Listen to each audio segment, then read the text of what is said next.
Take as little fuck as you can possibly imagine. Picture 1,000,000 times less than that. This is how little fuck I give about your great-great-great-grandpa and the suffer he went through because of slavery. Regardless of what color he was, black or white, he's with God now. God is not racist. But if I'm the racist piece of shit that you think I am, I'll never go to heaven and shake your great-great-great-grandpa's hands or fuck him twice. My own great-great-great-great-grandpa was white, but he was a slave, and I don't care about him either. I care about the living, black or white or yellow or green. This individual here, she clearly doesn't.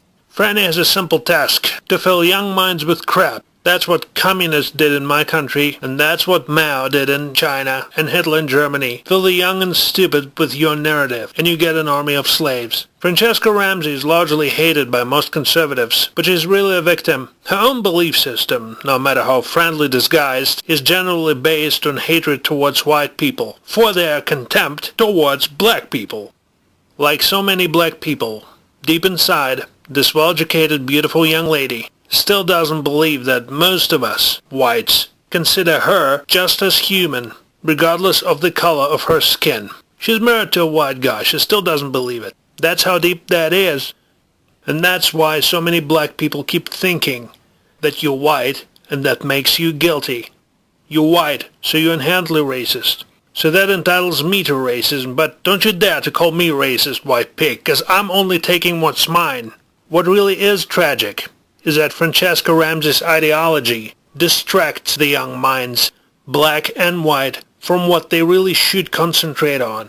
They end up taking part in riots instead of spending their time reading, not sociology. Charles Dickens, Alexander Dumas, John Galsworthy, Oscar Wilde, William Shakespeare, and yes, Margaret Mitchell. I know, yeah, she's dropped one hell of a lot of N-bombs, but that's their history, American history. They have to know it. They don't.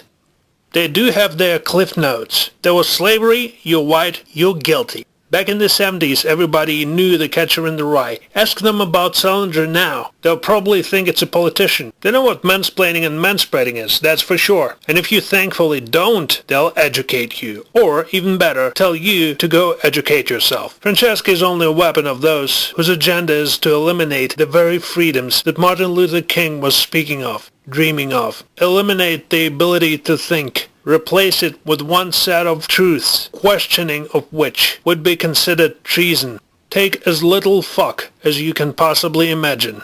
Then picture 1,000,000 times less than that. And this is how little fuck I give about your great-great-great-grandpa and the suffer he went through because of slavery. But I want your child, your black child, or your white or Hispanic or Asian child, the one who is still alive, to be a good citizen, to appreciate the simple fact that we are all equally human, to read good books, to never use the term mansplaining, to genuinely believe that all lives do matter, because some people believe they don't.